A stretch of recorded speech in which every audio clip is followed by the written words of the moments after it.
Hello, I'm Sue Stilton. I'm part of the specialist group on privately protected areas and nature stewardship of the World Commission on Protected Areas, and I helped coordinate the development of the best practices.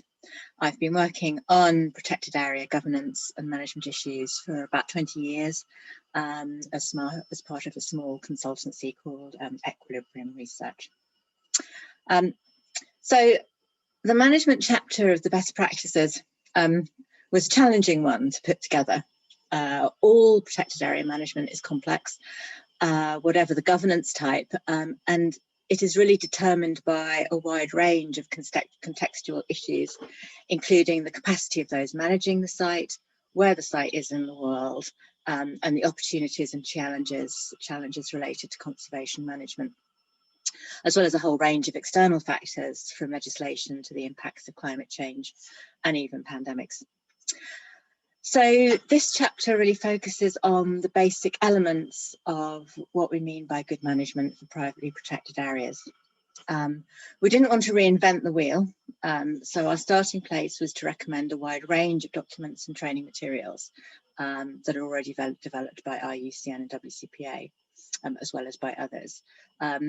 So this document is one of a series within the best practice volumes developed by WCPA, which you can find on the IUCN website. And there is also a really extensive online volume called Protected Area Governance and Management, which is also available in French and Spanish, like many of the other best practices and our guidelines, in fact. And also, I wanted to draw attention to IUCN's programme on African Protected Areas and Conservation, PAPACO's MOOCs. MOOCs stand for Massive Open Online Courses. They have these on conservation and protected areas. Open means they're available to anyone to take part in. They're also available in both English and French. And the courses cover a really wide range of issues around protected area management, ecological monitoring, law enforcement, species conservation, and many more things. So there's a lot of information out there before we already need to start looking at PPA issues specifically. So management is really a process of decision making. It can lead to active management, such as a restoration programme, managing visitors or monitoring specific species, or it might mean making the decision to do nothing at all, to let nature take its course. So rather than being about management action specifically, this chapter of the PPA guidelines gives some basic advice around that process of decision making and capacity building. To manage, and once management actions have been decided, building capacity to manage. We also talk throughout about management systems. Of course, many PPAs will have written plans developed through multiple processes, but management planning doesn't have to be necessarily very complicated. And we use the word system to imply any form of decision making and planning process.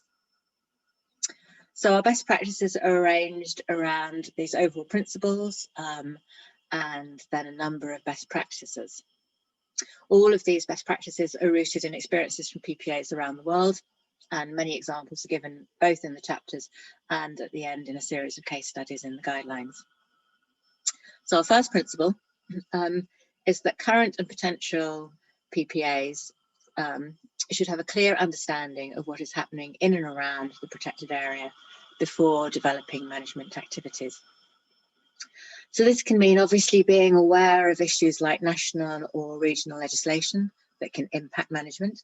But most importantly, it's about learning and sharing practices, particularly with similar properties, either in the same area or properties doing similar types of objectives.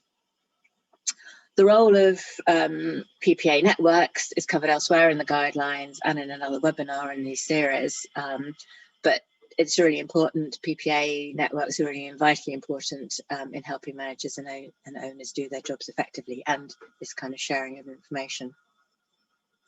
There's also, of course, ecological and social issues to consider when managing a site. It's kind of rather obvious to say incorporate conservation values and biodiversity status and trends into management plans and systems. But protected areas, by definition, are about achieving the long-term conservation of nature. So just managing, say, for one bird species and ignoring everything else is not the same as managing an area for nature as a whole.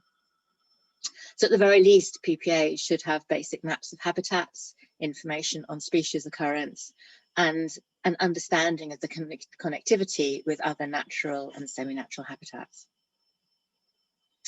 So working and learning with others can save considerable time and effort, and help build local alliances when developing management activities.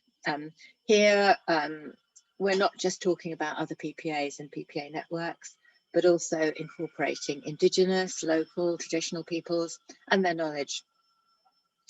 And finally, under this first principle, it's very clear from PPA experiences around the world that good consultation with stakeholders helps support engagement and perhaps even can contribute to PPA management. And I'll talk a little bit more about the role of volunteers in management later in this presentation. So our second principle focuses on having defined objectives for what you're doing. As I noted at the start, management and management systems don't need to be overcomplicated, but it's important to think through what type of management the site needs and to record exactly what the PPA is trying to achieve. So our first best practice under this principle stresses the need to create a clear strategy, thinking about the things like the overall PPA vision, mission, objectives, and actions. Plans should then be based around activities needed to fill these objectives. There is already a lot of guidance on action planning for conservation areas. So our guidelines really provide resources rather than prescriptions here. But it's just important to remember when developing plans and actions that you will want to actually assess the progress of your actions. One type of planning that was stressed by PPA managers and owners was the need to conduct a risk assessment and develop mitigation plans. So when a problem does arise, there is a plan ready to action and implement. I think this type of level of planning may seem burdensome, particularly for small PPAs with little management capacity, but really it's exactly those types of sites that can least cope when problems arise. I think the current pandemic is a case in point, with many PPAs struggling around the world as tourism and thus their dominant funding stream collapses, while others have been more resilient and able to fall back on contingency planning. So talking of funding, the third principle is focused on understanding the full costs and benefits of the PPA and linking management activities to realistic budgets and where possible contributing benefits to the local community. These benefits don't have to be financial. They can often take the form of employment or capacity building or both. The guidelines include a great example from South Africa, where a tourism company has a concession to manage local community lands for conservation. After 30 years, the associated lodge will pass back to the community, who will in the meantime have been trained to operate it profitably. And of course, we should never stop learning. A simple fact covered by the next principle, that management has to be adaptive. And a good example involves kind of learning by doing. The guidelines provide examples of simple monitoring plans and how to develop self-assessment of management effectiveness, and provide background information on things like IUCN's Green List of Protected and Conserved Areas, which already includes some PPAs, and you can read about that in one of the case studies from Kenya. A good example of this adaptation is the PPA Association in Chile that adapted the management effectiveness tracking tool, the MET, both to assess candidate PPA sites and to inform site owners on what management actions they needed. Just to say that since these PPA guidelines were developed, a new version of the MET4 has been developed, and you can find that on the Protected Planet website. And we also ran 2 training sessions on that tool within this Vital Site series. So as well as deciding on what to manage and how to assess your actions effectively, it's important to build a team around management capacity. The key point here is that even without staff, PPAs can be effective. Some PPAs make working relationships with a range of organisations to carry out management activities, with some passing management to other organisations altogether, while others, for example, link up with universities to carry out research and monitoring. Another example from the PPA Association, this time in Peru, has a Donate Your Talent campaign, which links professionals from different fields like economics, architecture, biology, tourism, and such like, to donate their time and knowledge to a PPA to help solve specific issues or management needs. And PPA owners can share tasks and equipment between themselves to save resources. Conservation is increasingly becoming about partnerships at all levels. Volunteers, of course, are a great resource for many protected areas. In the UK, the RSPB has about 85% of the people that work for the organisation are volunteers, which represents something like 1 million working hours of volunteer time a year, which is amazing. Most organisations won't have quite that level of input, but in the guidelines we include an amalgamation of good practices from running volunteer programmes from around the world. And in brief, these look at things like ensure that you're clear about what you're trying to do with volunteers, show how the actions that they're doing is helping achieve the PPA objectives, ensure PPA staff really understand the volunteers' roles, evaluate volunteer experiences, find out what people think about what they've been doing, obviously ensure volunteer safety, and ensure legal compliance concerning any workers or working conditions. Those are just some basics.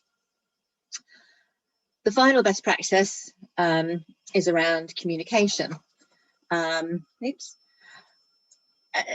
put simply, the more we communicate the reasons for conservation and the actions that we do, the better results we'll have and the more support that we will get. And again, as with all the best practices and principles in this chapter, there is much more information in the chapter. Anyway, thank you for listening, and for more information on privately protected areas, here is our task force website. Thanks very much. Goodbye.